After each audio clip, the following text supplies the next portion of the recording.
So hello everyone and thank you so much for tuning into Canada and beyond. Hope everyone is doing great. We are seeing a lot of people are leaving Canada and moving to different countries. And especially in the last quarter of this year, we are seeing many people fleeing away from Canada. And today I wanted to make a video on this topic. So without further ado, let's begin.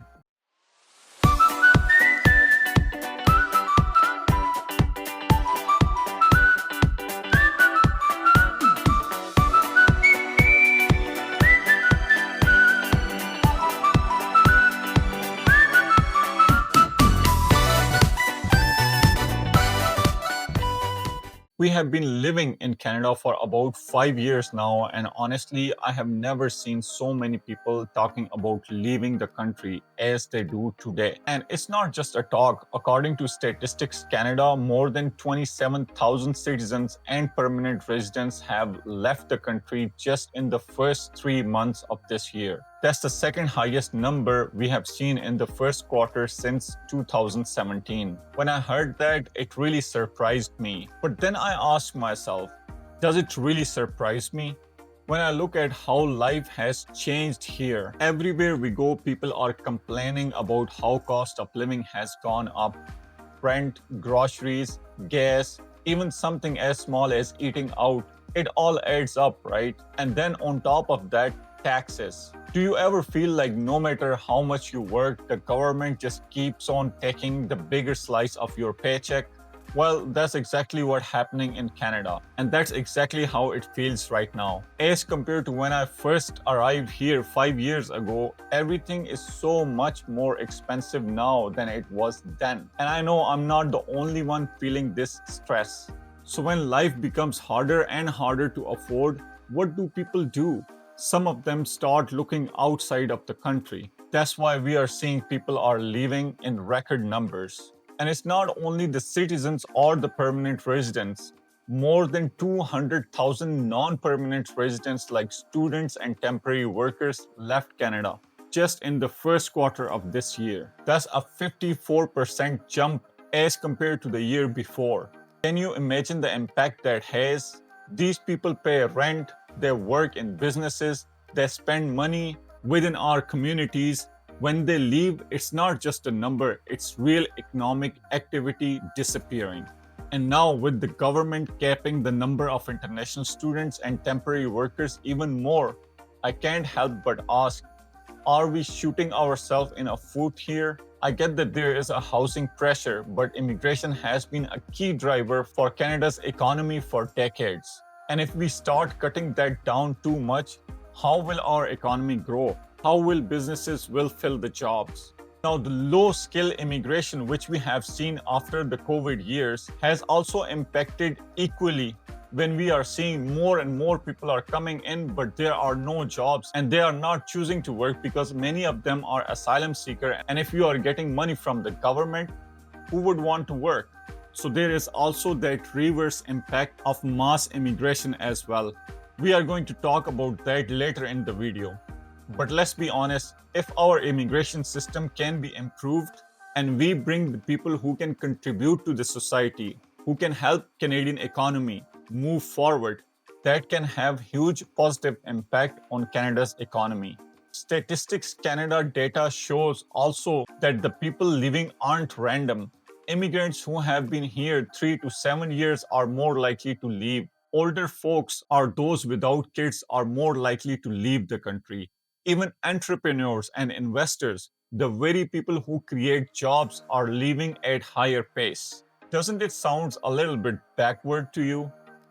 It should be other way around. We should be encouraging more entrepreneurs, more skilled workers to come to this country. Shouldn't we be working harder to keep the people who are building businesses and contributing to our economy? And education also plays a major role too. The higher your education, the more likely you are to leave. Think about that. We are losing the educated people who could have been shaping the future of this country. Why? Because maybe they don't see the opportunities here anymore. Where people come from also changing things. Immigrants from Taiwan, the US, France, Hong Kong, and Lebanon are more likely to leave, but those from the Philippines, Vietnam, Sri Lanka, or Jamaica are more likely to stay. Doesn't this make you wonder what are they seeing in Canada that makes them stay? And what are others seeing that make them want to leave? People leaving aren't always going back to their home countries. Some are moving to Italy, Portugal, Malaysia, and Philippines. But why? Lower cost of living, warmer weather, maybe more relaxed lifestyle. Let me ask you, if you could live in a country where your money went further and you could enjoy life a little more, wouldn't you at least consider it? This is exactly what's happening right now. But here's the bigger issue. What happens to Canada when more people leave and fewer new immigrants come in? We are talking about fewer workers, fewer students, less spending in our communities, healthcare, small businesses, even universities, all of them depend on people coming and staying here in Canada. If the flow slows down too much, the system starts breaking, and then we all feel the impact. For me, it's honestly a bit sad. I came to Canada with so much hope, just like many others. I still believe in this country, that it has so much potential. But at the same time, I can't ignore how shocking it is to see how fast the cost of living has gone up, how taxes are keep climbing up, and how immigration policies are shifting. And then I ask myself, if things continue like this, how many more people are going to pack up and leave? So the real question is, where do we go from here? Do we want to keep losing people, or do we want to fix the problem so people actually feel like they can build their lives here? I really think if Canada can find a way to make life more affordable again like it used to be, and if we can find the right balance within the immigration, people will stay. But if not, we might be looking at even bigger problem in the future. At the end of the day, people want the same three things: stability, opportunity, and a fair shot at a good life. If Canada can provide that, people will happily stay. But if not, then leaving will keep looking like a better option. And that's why I think it's so important to have this conversation. If we don't talk about it now, when will we?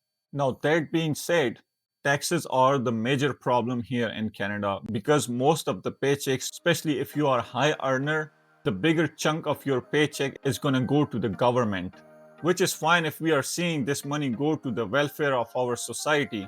But we have also seen in the recent year that Canada has been providing financial grant to the war impacted countries, which can be a great good deed. But the problem is, if you are not able to take care of your own people, how are you going to help people from other nations? We really hope that all of this comes to an end. We want to see an improved immigration system, bigger tax breaks for Canadian people, and better policies from people sitting in Ottawa. I know that there are a lot of immigrants who watch this channel. We are not discouraging you to keep the options of coming to Canada. Through this video, Canada is still a great place for immigrants, and it is still much better place than many of the developing countries. The purpose of making this video is just to make you aware that what's going on in Canada. I really hope you like this video. And if you are living in Canada and you are immigrant, make sure to comment down below and let us know what do you think about the current situation of Canada. This is it for today. It was a short one, and we will see you in the next video.